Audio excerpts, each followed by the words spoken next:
Don't say anything horrible. Sarah, I'm talking to you, okay? Anyway, she's like, I can't say horrible things. I'm muted. Anyway, so you should be by today finishing up with chapters 21 and 22, right? That's where we should be at, and starting into chapter 23 going forward. I know some people are behind that schedule, and if you are, don't like freak out. I'm not taking any points off if you're behind and trying to get caught up, but you've got to put in the time to get it done. The hardest thing about online for most people is just like creating a regular schedule. To me, if you dedicated 3 hours a week like you would in class, you'd be pretty close to getting the work. Like you wouldn't need even to do more than that, and that's probably, maybe I'm underselling that, but as far as I know, this morning I had a student who was texting me for help, and I was able to help him. So don't be afraid. Like, I will not be mad at you for texting me, okay? Or saying, hey, I want to meet up face to face on Zoom and go over a problem or something. I just had like one little thing I wanted to show you guys, and then turn it back to you if you had any questions. So I'm going to share my screen and just share this with you real quick, this is the stuff coming up in chapter 23.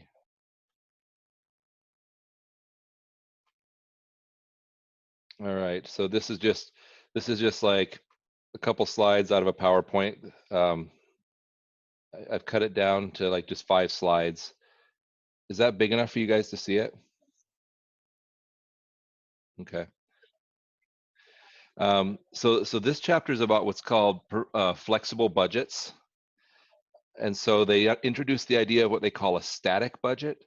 And I think the name static budget always confuses people because they've never heard that term. A static budget is just a budget like you've always thought of. Maybe some of you make budgets for your own money where you say, I expect to have this much money coming in. I expect to be spending money in these areas.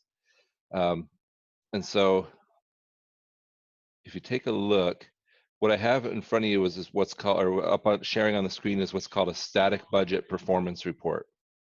And so this column that shows static budget, this is just what it sounds like. It's the budget, okay? So this company expects to sell 50,000 units.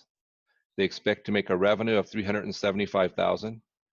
If someone was to ask you how much were they budgeting then in revenue per unit, you would just take the budgeted revenue,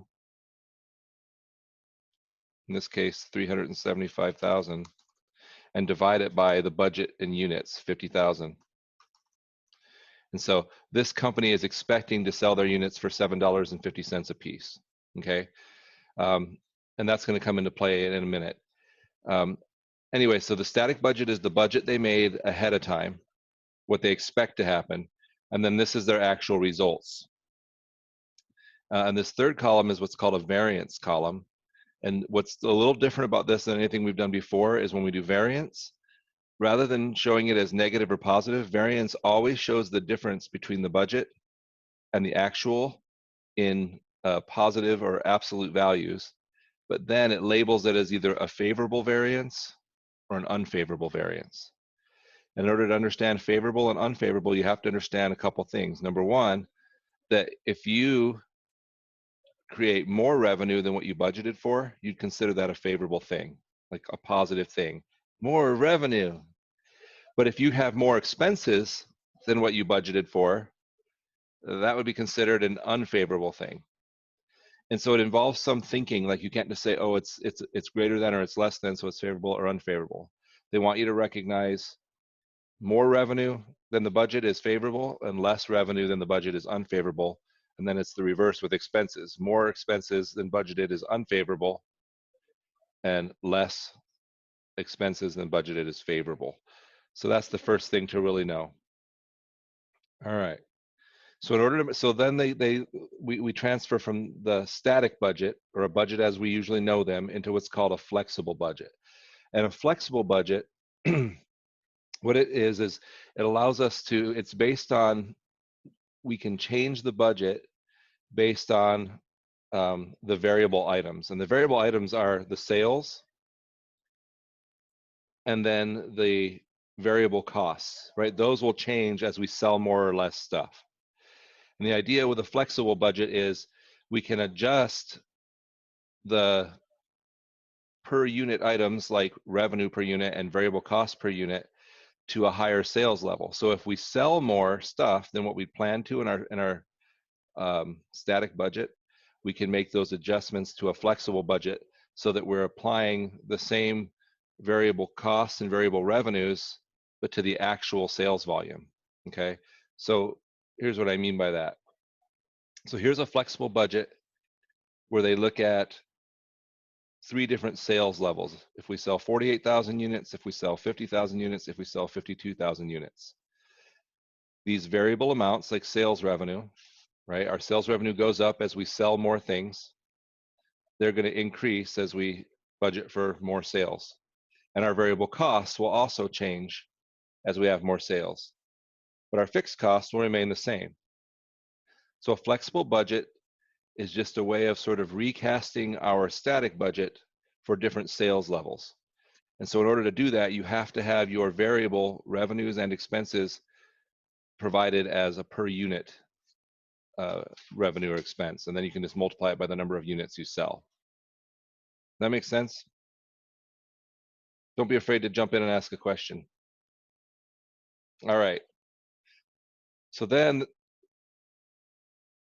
what we want to do then in real life, okay, not so much in these class scenarios, but in real life, when I have a budget variance, as a manager, I want to know why.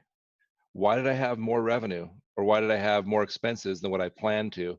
And what can I do about it, right? What can I do to increase my revenue? What can I do to decrease my expenses?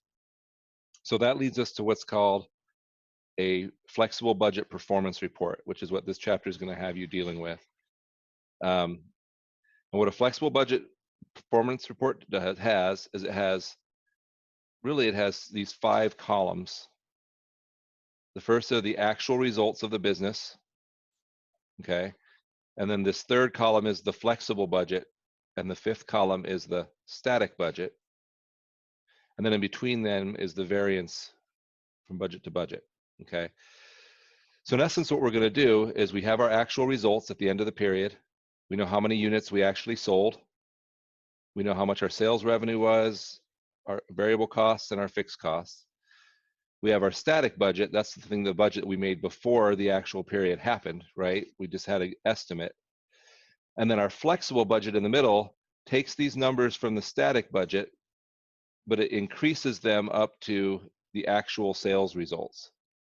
So it's like, and so that's why any variance between our flexible budget and our static budget, we're going to call sales volume variance, or variance based on the amount of things, the amount of product we sold. And any variance between the actual budget and the flexible budget, we call flexible budget variance. So this chapter, you're going to have to make one of these, okay? It's really not as hard as it sounds like it is, which I think you've figured out with a lot of these classes as we try to kind of go over things.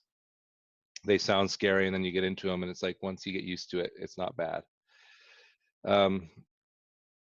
Okay, so that's really, any lecture I would have for this chapter boiled down to about 9 minutes worth. So my next question is, do you have questions about the things I just talked about, or questions about general items, or questions about specific problems you've been working on in the homework or anything? With this budget, what would it be used for? You mean this budget report that we're showing right now? Yeah, like the static budget and then the flexible budget and then. Sure. So a primary function of managers is what's called controlling in a business. And what controlling means is making sure that first of all, that we have a plan, and then number 2, that we are sticking to the plan. So we use static budgets as a means of planning to say, hey, we think we're going to have about this much revenue. We think we're going to have these expenses. And then these budget performance reports are a means of controlling, saying, are we sticking to the plan? If not, why? And so we use this report to sort of get an understanding of that, to say, okay, so we planned for 375,000 in revenue. We actually made 384,000 in revenue. And then we create this flexible budget in the middle to say, if we had actually planned for selling 52,000, because we planned to sell 50,000 units. So if we planned for selling 52,000, what should our revenue have been? Because, for example, when we say, hey, we planned for 375, but we actually sold 384, everybody would say, hey, we're successful, good job. But then if we said, well, but if we actually had planned for 52,000 at 750 per unit, we should have had 390,000 in sales. So why didn't we? Were we running promotions? Did we get that increase of 2,000 units because we were selling them cheaper than our planned sales cost? Is that a good thing? Is that a bad thing? So that's what we would use this for. And then we would do the same thing for expenses. Again, here we planned on spending 87,500, but we spent 104,000. And again, the flexible budget says, well, if we planned on 87.5 at 50,000 units, that was $1.75 per unit. If I applied that same amount to the actual sales volume of 52,000, even then I should have only spent 91,000. So I'm spending way beyond that. Why? And what can I do about it? And so that's what it's used for. That was a long answer to a short question, Darby, but that's what we use it for. Thank you. Are you using the cool spacebar trick? Yeah. We're going to be so good at video conferencing by the time this thing's over. We just, none of us will go back to anything in real life. We'll just all work remotely. No. That way you can just put on a shirt and nobody can see that you're like wearing like basketball shorts with paint on them down beneath. Right. It's all that was clean, okay? All right. You wouldn't even have known, but I'm an honest person. Any questions from chapter 21 or 22 stuff? Apparently, you're just all the smart kids. I get it. I get it. I just haven't done it yet, so. Come on, Lalunt. I'm trying to be honest here too. Should we have like an honest sharing moment? Like I'll just be like, how does that make you feel, Sarah? And she'll be like, just makes me feel. I don't know. Okay. Wow. That was not good. Sorry, something just fell at my house.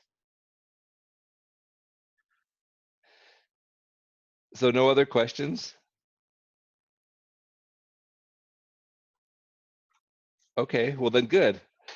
I'm really happy to see your faces, those of you whose faces I can see, and to hear the voices of those whose faces I can't see. It's a lovely voice, Sarah. Jaden hasn't said anything, but he's here with us in spirit. Anyway, okay. So again, you should be finishing up with the chapter 22 stuff today, and also the chapter 21 exam, right? All of that. There's a lot this first week just to try to get us caught up. Don't be too freaked out if you're, a day or two behind, but really the hope would be by next Monday that you'd be fully caught up, that you'd have 21, 22, and 23 all done. And if you can do that, you're going to be golden as far as keeping up with things. I've seen, like, for those of you who are in a legal environment, there's people just pushing ahead in that one and just like saying, I'm just going to get it done in the next few weeks here. That's totally fine. It's also totally fine to just stay on the schedule too. Whatever works best for you. And like I said, don't be afraid to call me. That phone number I've given out on the syllabus, that's my cell. You can text me at that. And that's it. All right? All right. Well, have a great week. Stay safe. Congratulations, Mickey. Proud of you. Thanks. All right. See you guys.